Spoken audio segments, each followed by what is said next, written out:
మేము అట్లూరు మండలం గొల్లపల్లి గ్రామం మల్లేనిపట్నం పంచాయతీ గ్రామస్తులము.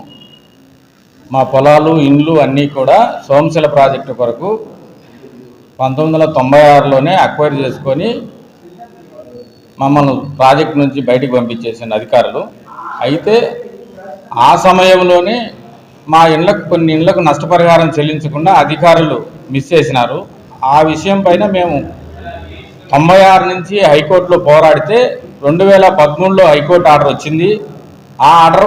ఆ ఉత్తర్వుల ప్రకారం మాకు 2013లో తక్కువ నష్టపరిహారం చెల్లించినారు. అంటే ఆ సంవత్సరం ఎస్ఎస్ఆర్ రేట్లు కాకుండా పాత ఎస్ఎస్ఆర్ రేట్లు వేసి, అంటే ఒక సంవత్సరం తక్కువ మా ఇళ్లను పొజిషన్ తీసుకున్నారు. ఎప్పుడు గవర్నమెంట్ 2/3/1996లో పొజిషన్ తీసుకొని అక్కడి నుంచి వడ్డీ కట్టకుండా మాకు నష్టపరిహారం చెల్లించినారు. తర్వాత మేము 2014లో గౌరవ హైకోర్టుకు మళ్ళీ న్యాయం చేయమని హైకోర్టును అడిగినాం. హైకోర్టు వారు 2018 1వ నెల 4వ తేదీన భూసేకరణ చట్ట ప్రకారము పొజిషన్ తీసుకున్నాంచి, అంటే 2/3/1996 నుంచి నోటిఫికేషన్, అంటే 10/6/2013 వరకు 12% వడ్డీని చెల్లించమని హైకోర్టు వారిని ఆదేశించింది. అప్పటి నుంచి మా నష్టపరిహార సమస్య హైకోర్టులో పెండింగ్ ఉంది. 2018లోనే అప్పటి అధికారులు కొంత నష్టపరిహారం లెక్క కట్టి అప్రూవల్ కొరకు అధికారులకు పంపించినారు. తర్వాత ప్రభుత్వం మారిపోయింది. మేము మొదటి నుంచి కూడా బద్వేల్ మినిస్టర్ అయిన వీరారెడ్డి గారి అనుచరులం మా గ్రామంలో ఉన్నాగా. తర్వాత మేము గ్రామం వదిలి వచ్చిన తర్వాత కూడా మేము తెలుగుదేశం పార్టీకి అనుకూలంగా ఉన్నామని చెప్పి 2018లో చెల్లించవలసిన నష్టపరిహారాన్ని గత ప్రభుత్వ అధికారులు రాజకీయ నాయకుల ఒత్తిడితో మా కేసు పైన మళ్ళా హైకోర్టులో 2020లో రివ్యూ పిటిషన్ ఫైల్ చేసినారు. రివ్యూ పిటిషన్ పోయింది. తర్వాత ప్రైవేటు వ్యక్తి ద్వారా, పిడుగు కొండారెడ్డి అనే వ్యక్తి ద్వారా హైకోర్టులోనే మేము ఏదో ఫ్రాడ్ చేస్తామని చెప్పేసి ఒక రిట్ పిటిషన్ వేయించారు. అది డిస్మిస్ అయింది. తర్వాత 2023లో మా గ్రామానికి చెందిన ఒక వ్యక్తి సుభాష్ చంద్రారెడ్డి అనే వ్యక్తి చేత హైకోర్టులో పబ్లిక్ లిటిగేషన్ పిటిషన్ ఇచ్చారు. అది కూడా డిస్మిస్ అయింది. గత గవర్నమెంట్లో రాజకీయ నాయకుల ఒత్తిడితో మా పైన ఎన్ని చేయాలనో అన్నీ చేసి ప్రభుత్వం నుండి మాకు నష్టపరిహారం రాకుండా వైసీపీ నాయకుల ద్వారా కొంతమంది మాకు నష్టపరిహారం రాకుండా అడ్డుకోవడం జరిగింది. అప్పటి నుంచి మేము గత గవర్నమెంట్లోనే హైకోర్టులో పోరాటం చేసుకొని మా న్యాయవాది ద్వారా వాస్తవ విషయాలు కోర్టు దృష్టికి తీసుకుపోయి మేము సక్సెస్ అయినాం.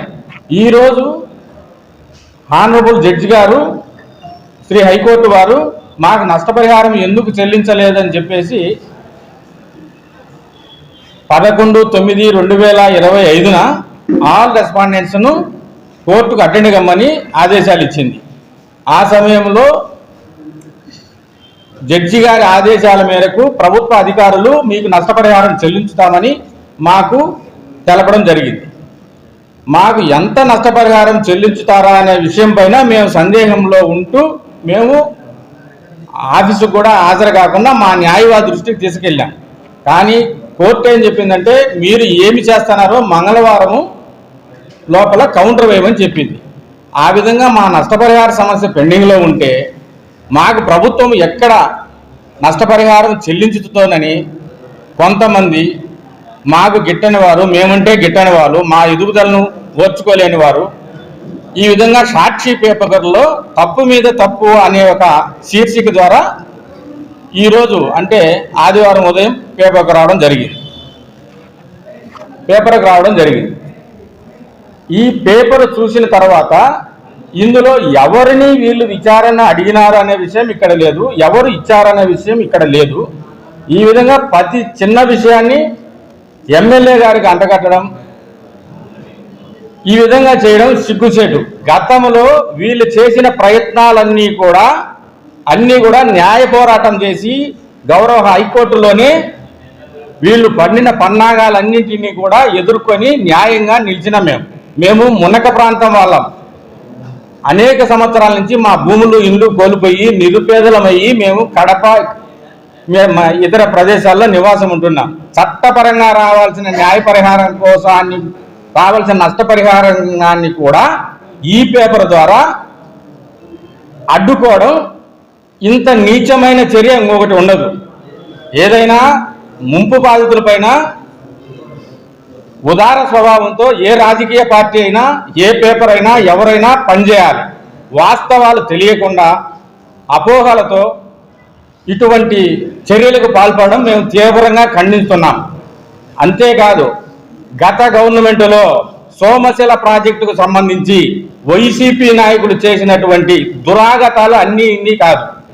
ఎంతో మంది రైతులు ముంపు ప్రాంతంలో మగ్గి నలిగి నష్టపరిహారం రాక ఆకాశానికి ఎగబడి ఎదురు చూస్తూ ఉన్నారు. కాబట్టి ఇప్పటికైనా ఇట్లాంటి వాస్తవాలు తెలుసుకోకుండా గౌరవ హైకోర్టును తప్పుబడుతూ ప్రిన్సిపల్ సెక్రటరీని తప్పుబడుతూ ఇటువంటి తప్పుడు శీర్షికల ద్వారా పేపర్లకు వేయడం ఇంకొకటి వేయడం ఎన్ని మానుకుంటే ఇకనైనా మంచిగా మనుగడ సాగిస్తారని మా మనవి.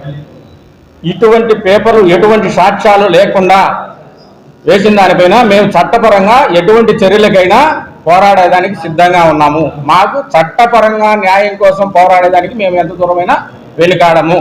ఇటువంటి తప్పుడు నివేదికలు ఇచ్చిన వారిపైన కూడా చట్టపరమైన చర్యలు తీసుకునేదానికి మేము వెనుకాడము. దీంట్లో ఎటువంటి అధికారులు కానీ రాజకీయ నాయకులు కానీ ఇంకొకరు కానీ వేరే ఎవరి ప్రోద్బలము లేదు. మాకు చట్టపరంగా రావాల్సిన నష్టపరిహారం కోసము గౌరవ శ్రీ హైకోర్టునే మేము సంప్రదించి నష్టపరిహారం కోసం పోరాడుతూ ఉన్నాం. మేము ఈ విషయాన్ని పత్రికల మీడియాల ద్వారా మీ దృష్టికి తీసుకొస్తున్నాం. నా పేరు శ్రీనివాసులరెడ్డి, నాగిరెడ్డి. మేమందరం కూడా దీంట్లో నష్టపరిహారం రావాల్సిన వాళ్ళమే. ముంపు బాధితులు, ముంపు రైతులు. మేము ఎక్కడైనా తప్పు చేసినామని తెలిస్తే మేము దేనికైనా రెడీ. అట్లనే సాక్షి పేపర్ వాళ్ళు కూడా రావాలి. వాళ్ళు ఎక్కడైనా తప్పుని తేలిస్తే మేము దేనికైనా సిద్ధం, లేకపోతే అంతకంత మూల్యం చెల్లించాల. కడప ఎమ్మెల్యే గారికి మా అట్లూరు మండలం అంతా ఏకంగా 90% ఆమెకి న్యాయం చేస్తాదనే ఆశతో అందరము ఆమెకు సహకరించడం.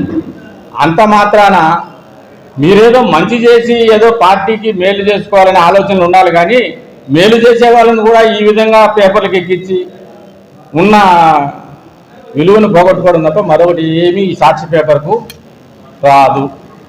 ఇది వాస్తవం.